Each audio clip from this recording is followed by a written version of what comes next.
देश और दुनिया की तमाम छोटी और बड़ी खबरों के लिए हमारे चैनल को सब्सक्राइब करना न भूलें और बेल का बटन जरूर दबाएं। આજે ગુજરાતમાં ડબલ એન્જિન સરકારમાં એક એન્જિન મોંઘવારી વધારે છે અને બીજું ગુજરાતનું એન્જિન ભ્રષ્ટાચાર વધારે છે। ગુજરાતની 6.5 કરોડની જનતાના જે પ્રશ્નો છે, સમસ્યાઓ છે, તકલીફ છે, પીડા છે, દર્દ છે, જે આક્રોશ છે એની ક્યાંય સુનવાઈ થતી નથી। ત્યારે એવા સમયમાં જ્યારે આખા ગુજરાતના લોકોને મળવા માટે, સાંભળવા માટે, સમજવા માટે અને એના અવાજને બુલંદ કરવાના એક ધ્યેય સાથે જનાક્રોશ યાત્રા કરી ઉત્તર ગુજરાત, મધ્ય ગુજરાત, દક્ષિણ ગુજરાત અને સૌરાષ્ટ્રમાં કિસાન આક્રોશ યાત્રા બાદ જે પ્રશ્નો, રજૂઆતો, જે પીડા અને દર્દ જોયું છે, જાણ્યું છે, સાંભળ્યું છે, જે પુરાવા મળ્યા છે, આજે ગુજરાત વિધાનસભાનું બજેટ સત્રની શરૂઆત થઈ છે। આ ગુજરાતની જનતાનો અવાજ આ ભારતીય જનતા પાર્ટીના ધારાસભ્યો તો વિધાનસભામાં નહીં ઉઠાવે, પણ આ ગુજરાતની જનતાનો અવાજ કોંગ્રેસ પાર્ટી આજે રસ્તા પર ઉતરીને પણ ઉઠાવી રહી છે। આવનારા દિવસોમાં વિધાનસભામાં પણ ઉઠાવીશું। આજે આખા ગુજરાતમાંથી ક્યાંક ખેડૂત આવ્યો છે કે જેના ખેતરમાં જબરજસ્તીથી વીજ પોલ ઉભા કરવામાં આવે છે, ક્યાંક ખેડૂતના ખેતરમાં ખોટી જમીન માપણી થઈ છે। એવા ખેડૂતો પોતાનો આક્રોશ લઈને આ સભામાં આવ્યા છે। ગુજરાતમાં દારૂ ને ડ્રગ્સને કારણે જે પરિવારો બરબાદ થયા છે, જે યુવાનોના મોત થયા, જે નાની ઉંમરે બેન દીકરીઓ વિધવા થઈ, એના પરિવારો આક્રોશ સાથે દારૂ ને ડ્રગ્સ બંધ કરાવો એ માંગ લઈને આવ્યા છે। સમગ્ર અંબાજીથી ઉમરગાંવ સુધીનો આદિવાસી વિસ્તાર કે જ્યાં જાતિના દાખલા નથી મળતા, જ્યાં જળ, જંગલ, જમીનના અધિકારો માટે આદિવાસી સમાજ સંઘર્ષ કરી રહ્યો છે, લડી રહ્યો છે, એ આદિવાસી સમાજના લડવૈયા આજે સભામાં આવ્યા છે। મોંઘવારીથી ત્રસ્ત પરિવારો આવ્યા છે, ગરીબોના ઘરો પર બુલડોઝર ફરે છે, પીડિત પરિવારો આવ્યા છે, ક્યાંક પીપીપી મોડલના નામે બિલ્ડરો જે લોકોને ડરાવે, દબાવે છે, લૂંટ ચલાવે છે, એવા પીડિત પરિવારો આવ્યા છે। જ્યારે આખા ગુજરાતમાં ફિક્સ પગાર, કોન્ટ્રાક્ટ ને આઉટસોર્સિંગના નામે શોષણ થતું હોય ત્યારે એવા શોષિત યુવાનો પણ આવ્યા છે। મધ્યાહન ભોજનનો કર્મચારી હોય, આશા વર્કર બહેન હોય, આંગણવાડીની બહેન હોય કે વીસીએ હોય, જે સરકારી કર્મચારી કહેવાય, એવા પરિવારો પણ પોતાના પ્રશ્નો લઈને આવ્યા છે। આજે લારી ગલ્લા પાથરણાના લોકો આવ્યા છે કે જેના સરકારમાં બેઠેલી પોલીસ હપ્તા લઈને પણ હેરાનગતિ કરે છે। આજે રિક્ષાવાળા, છકડાવાળા આવ્યા છે કે જેને નિયમિત હપ્તા આપવા પડે છે અને પોલીસને સરકાર લૂંટ ચલાવે છે। આજે કાયદો વ્યવસ્થાની પરિસ્થિતિ કથળી, જેની હત્યાઓ થઈ છે, બળાત્કાર થયા છે, લૂંટ ચાલે છે, ખંડણી ઉઘરાવવામાં આવે છે, એવા પીડિત પરિવારો પણ અહીંયા આવ્યા છે। ત્યારે એ તમામ વર્ગ વિસ્તારના લોકોના અવાજને બુલંદ કરવા માટે આ જનાક્રોશ યાત્રા પણ કાઢી હતી અને આજે જનાક્રોશ સભા પણ થઈ છે। અને હું વિશ્વાસ સાથે ગુજરાતના લોકોને કહેવા માંગુ છું કે જેમ એસઆઈઆરની પ્રક્રિયા પછી આ ભાજપના नेताओं ફોર્મ નંબર 7 ખોટા ભરી અને ગુજરાતના લોકોનો મતનો અધિકાર છીનવવા પ્રયત્ન કર્યો, પણ કોંગ્રેસ એના માટે લડી છે અને મતનો અધિકાર છીનવા દીધો નથી। એ જ રીતે આવનારા સમયમાં તમારા જે પણ પ્રશ્નો છે, જે પણ ફરિયાદો છે, જે પણ તમારી તકલીફ, પીડા, દર્દ ને આક્રોશ છે, એનો વાચા આપવાનું કામ પણ કરીશું। એના માટે તમારી સાથે ખભે ખભો મિલાઈને લડીશું પણ ખરા અને ગુજરાતમાં એનું પરિણામ પણ લાવીશું ને તમારા આશીર્વાદથી એકવાર ગુજરાતમાં પરિવર્તન કરી બતાવો તો ગાંધીનગરમાં તમારી અવાજ સાંભળવાવાળી, તમારી પીડા, તમારા દર્દ, તમારા આક્રોશને સમજવાવાળી સામાન્ય લોકોની કોંગ્રેસની સરકાર પણ લાવીને બતાવીશું અને ગુજરાતના લોકોને એનો હક અધિકાર અપાઈશું। એ સંકલ્પ આજે કોંગ્રેસના નેતૃત્વએ, કોંગ્રેસના કાર્યકરોએ આ ગાંધીનગરની સત્યાગ્રહ છાવણીની ભૂમિ પરથી વ્યક્ત કર્યો છે। ગુજરાત કોંગ્રેસના સંગઠનને મજબૂત બનાવવા જે દિવસથી પદભાર ચાર્જ લીધો છે એ દિવસથી સતત 24/7 કાર્યરત એવા ગુજરાત પ્રદેશ કોંગ્રેસ સમિતિના સન્માનીય પ્રમુખ અમિત ચાવડા સાહેબ કે જેમણે ગરીબ પીડિત વંચિત શોષિતોના પ્રશ્નોને વાચા આપવા માટે જે જન આક્રોશ યાત્રાના પ્રણેતા છે એવા સન્માનીય પ્રમુખ સાહેબને તાળીઓના ગડગડાટથી આવકારીએ.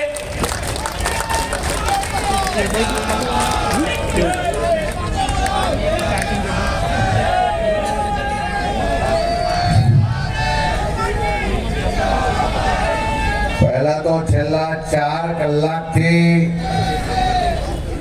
આ લોકોના પ્રશ્નો, તકલીફો, પીડા, દર્દ ને આક્રોશને વાચા આપવા માટે સમર્થન કરવા આવેલ અહીં સામે બેઠેલા તમામ લોકો માટે એકવાર જોરદાર તાળીઓ થઈ જાય. સન્માનિત મંચ અને આપ સૌ કોંગ્રેસના વડીલો, ભાઈઓ, બહેનો, યુવાન મિત્રો, સાથીઓ અને સમગ્ર ગુજરાતમાંથી અહીંયા કોઈ બાલાસિનોરમાં ડમ્પિંગ સાઇટને કારણે પાણી દૂષિત થઈ ગયું છે એવા પરિવારો, ખેડૂતો આવ્યા છે. અહીંયા ત્રિકમલાલની ચાલી હોય, મહેતપુરા હોય, આંબાડીવાડી હોય કે જ્યાંના બિલ્ડરો પીપીપી મોડલના નામે લોકોને હેરાન પરેશાન કરતા હોય, આ સરકારમાં બેઠેલા ભાજપના નેતાઓ એમની ચમચાગીરી કરતા હોય, એની સામે લડવા આવેલા પરિવારો. અહીંયા કેટલાય બહેનો આવ્યા છે જેને છેલ્લા 4 મહિનાથી પગાર નથી મળ્યો. આ બહેનો, અહીંયા મધ્યાહન ભોજનના કર્મચારીઓ અને એના પરિવારો આવ્યા છે.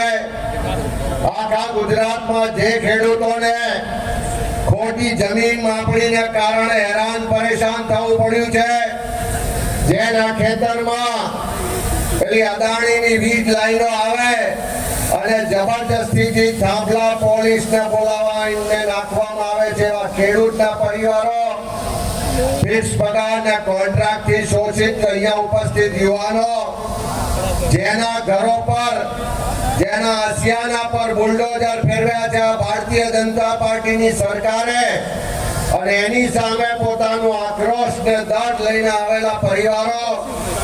અનેક બહેનો એવી છે કે જ્યાં દારૂ ને ડ્રગ્સ ને કારણે એમના યુવાન દીકરાઓ, પરિવારના સભ્યો ગુમાયા છે, અને એ બહેનો પોતાની પીડા લઈને આવી છે. એવી બહેનો, માતાઓ અહીંયા મનરેગામાં જે ભ્રષ્ટાચાર થયો છે એના પુરાવા લઈને આવ્યા છે. અહીંયા નલ સે જલમાં જે ભ્રષ્ટાચાર થયો છે એના પુરાવા લઈને આવ્યા છે. સમગ્ર આદિવાસી વિસ્તારમાં અંબાજીથી ઉમરગાંવ સુધી આદિવાસી સમાજના યુવાનો આજે જાતિના દાખલા મેળવવા માટે સંઘર્ષ કરે છે એવા યુવાનો આવ્યા છે. પોતાના જળ, જંગલ ને જમીનના અધિકાર માટે જે વિકાસના પ્રોજેક્ટોના નામે આદિવાસી સમાજના લોકોને એના ઘરમાંથી બહાર કાઢે છે, એની જમીનમાંથી બહાર કાઢે છે, એના જળ, જંગલ, જમીનના અધિકારો છીનવે છે, એવા લડાઈ લડવા વાળા આદિવાસી સમાજના યોદ્ધાઓ પણ આયા છે. તમામ લોકોને હું આ તબક્કે સલામ કરું છું કે તમારી લડાઈમાં તમે એકલા નથી, પણ આ મંચ પર બેઠેલું કોંગ્રેસનું નેતૃત્વ આખા ગુજરાતના એક તાલુકામાં, એક બૂથમાં બેઠેલો કોંગ્રેસનો કાર્યકર, રાહુલ ગાંધીનો લડાયક યોદ્ધા આ તમારા પ્રશ્નોની લડાઈમાં તમારી સાથે છે. ખભે ખભો મિલાઈને લડીશું. લાઠી ખાવાની થાય કે ગોળી ખાવાની થાય, તમારાથી એક ડગલું આગળ કોંગ્રેસનો કાર્યકર હશે. વિશ્વાસ અપાવવા માટે આ જનાક્રોશ સભાનું આયોજન કર્યું છે. તમારા સૌના સાથ સરકારથી જ્યારે ગુજરાતમાં કમોસમી વરસાદ થયો, ખેડૂતો આર્થિક રીતે પાયમાલ થયા. એક તરફ ખેડૂતો આત્મહત્યા કરતા હતા, બીજી તરફ સરકાર એની વાત સાંભળતી નથી. ત્યારે વિપક્ષ તરીકે કોંગ્રેસે નક્કી કર્યું કે કિસાન આક્રોશ યાત્રા કરીએ. એ સોમનાથથી શરૂ કરીને દ્વારકા સુધીની યાત્રા, 11 જિલ્લામાં 1100 કિલોમીટરની યાત્રા કરી એક એક ખેડૂતના ખેતર સુધી ગયા, એના આંસુ લૂછવાનું કામ કર્યું, એની જે તકલીફો હતી, પીડા હતી, જે દર્દ હતો એ જાતે જોયો છે, મહેસૂસ કર્યો છે અને એના માટે લડીશું એવો એને બાંહેધરીને સથવારો પણ આપ્યો. આખા ગુજરાતના લોકોના અવાજને બુલંદ કરવા માટે જ્યારે જન આક્રોશ યાત્રાની શરૂઆત કરી, ઉત્તર ગુજરાતમાં ધીમાથી શરૂ કરીને બેચરાજી 13 દિવસમાં 1300 કિલોમીટરની યાત્રા આખા ઉત્તર ગુજરાતના ગામે ગામ લોકોની વચ્ચે ગયા. ક્યાં ખેડૂતોને ખાતરની લાઈનમાં ઉભેલા જોયા, ક્યાંક જાતિના દાખલા માટે સંઘર્ષ કરતા આદિવાસી યુવાનોને જોયા, ક્યાંક અંબાજીમાં ઘરો પર બુલડોઝર ફેર્યો એવા ગરીબ પરિવારોને જોયા. બધા જ વર્ગ વિસ્તારના લોકો મળ્યા અને દારૂ સામે આખો એક જનતામાંથી આક્રોશ, એક આંદોલનનું સ્વરૂપ એ ઉત્તર ગુજરાતની યાત્રામાંથી શરૂઆત થઈ. ત્યારે બીજા તબક્કામાં ભાગવેલમાં ભાતીજી દાદાના આશીર્વાદ લઈને યાત્રા શરૂ કરી. 16 દિવસમાં 1400 કિલોમીટરની એ જન આક્રોશ યાત્રા એ દાહોદ હોય, પંચમહાલ હોય કે મહીસાગર હોય, બધી જ જગ્યાએ નલ છે જલનો ભ્રષ્ટાચારના જીવતા જાગતા પુરાવા જોયા.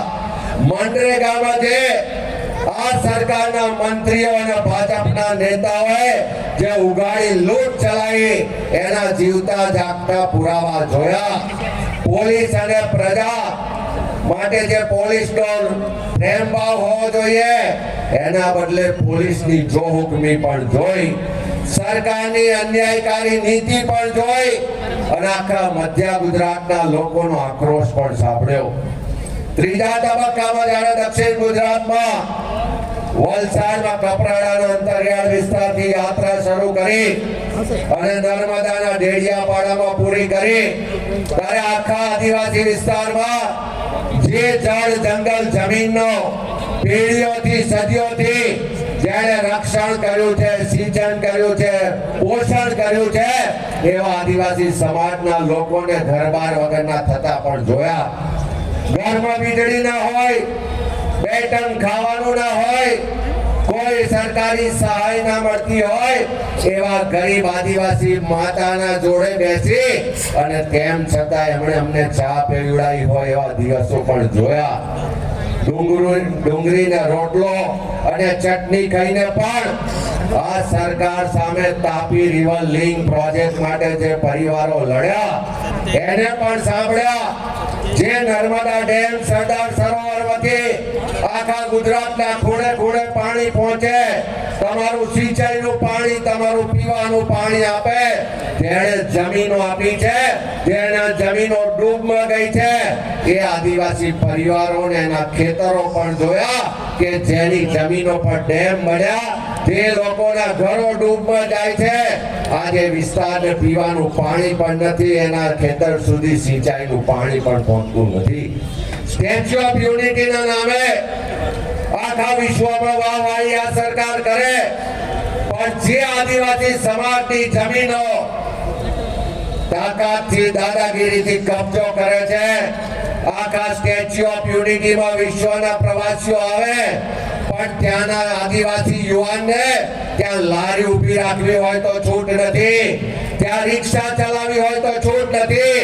આ ભાજપના મળતિયાઓને ઈ રિક્ષા ચલાવવાનો કોન્ટ્રાક્ટ આપવામાં આવે અને એ આદિવાસી દીકરો દીકરી કે જેની જમીનો ગઈ એને રોજના 700 રૂપિયા આપીને ઈ રિક્ષા ભાડે લેવી પડે એવી સ્થિતિ પણ જોઈ છે. ત્યારે આદિવાસી વિસ્તારના લોકો હોય, ખેડૂતો હોય, જેના ઘરો પર બુલડોઝર ચાલે છે, ગરીબ પરિવારો હોય, જેની જોડે અન્યાય થાય છે એવા પરિવારો હોય, દારૂ ને ડ્રગ્સ ની સામે લડતા યુવાનો હોય, જે ફિક્સ પગાર, કોન્ટ્રાક્ટ ને આઉટસોર્સિંગ થી શોષણ થાય છે એવા ગુજરાતના યુવાનો કે ગુજરાતના કામદારો હોય, ગુજરાતના તમામ વર્ગ વિસ્તારના લોકોની જે સમસ્યાઓ છે, જે પીડાઓ છે, જે પ્રશ્નો છે, જે ફરિયાદો છે, જે દર્દ આક્રોશ છે એને વાચા આપવાનું કામ કોંગ્રેસ પાર્ટીએ કર્યું છે, આવનારા દિવસમાં પણ કરીશું.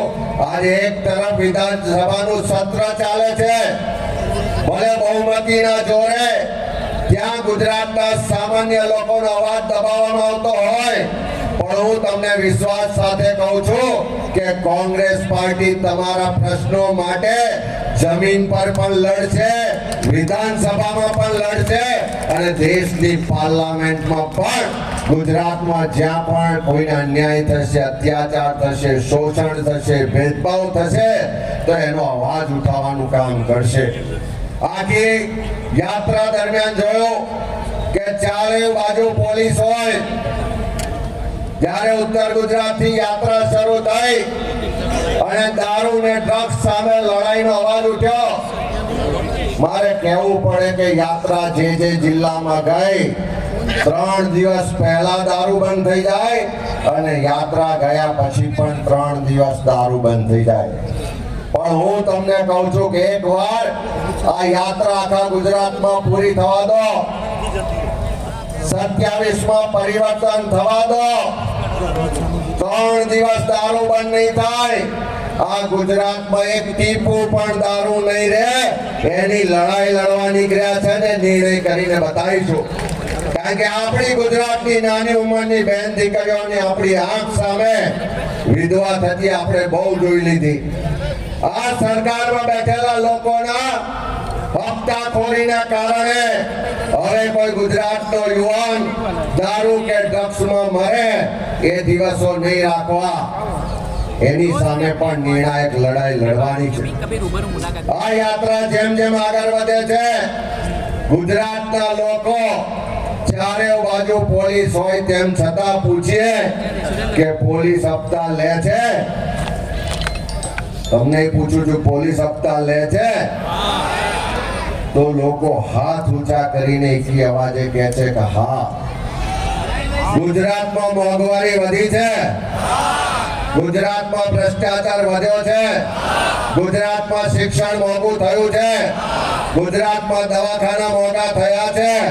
આ ગાંધીનગરમાં બેઠેલી સરકારને ઘર ભેગી કરવી છે.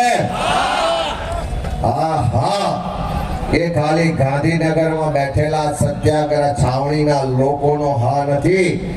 આખી જન આક્રોશ યાત્રામાં ગુજરાતના ચારે ખૂણામાં બધા જ વર્ગના, બધા જ વિસ્તારના લોકો આ પ્રશ્નોનો જવાબ બુલંદીથી હામાં આપે છે.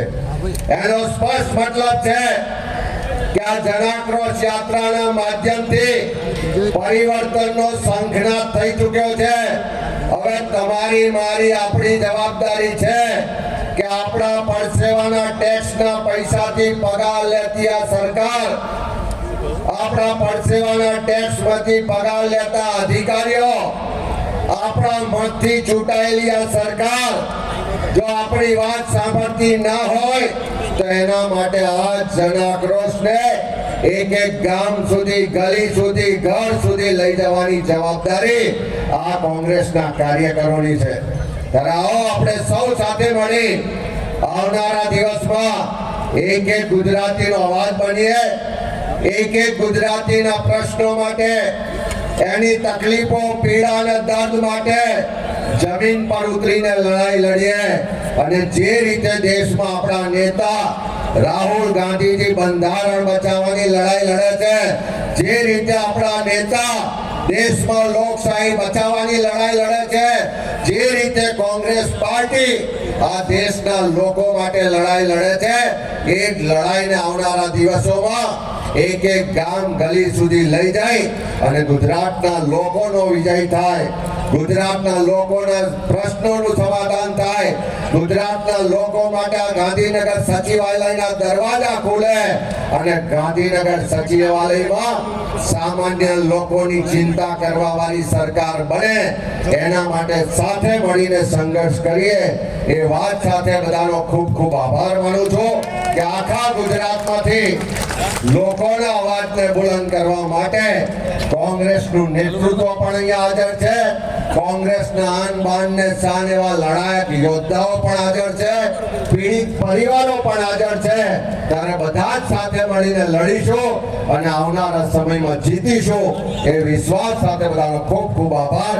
છેલ્લે એક વાર નારો બોલાવજો, લડેંગે.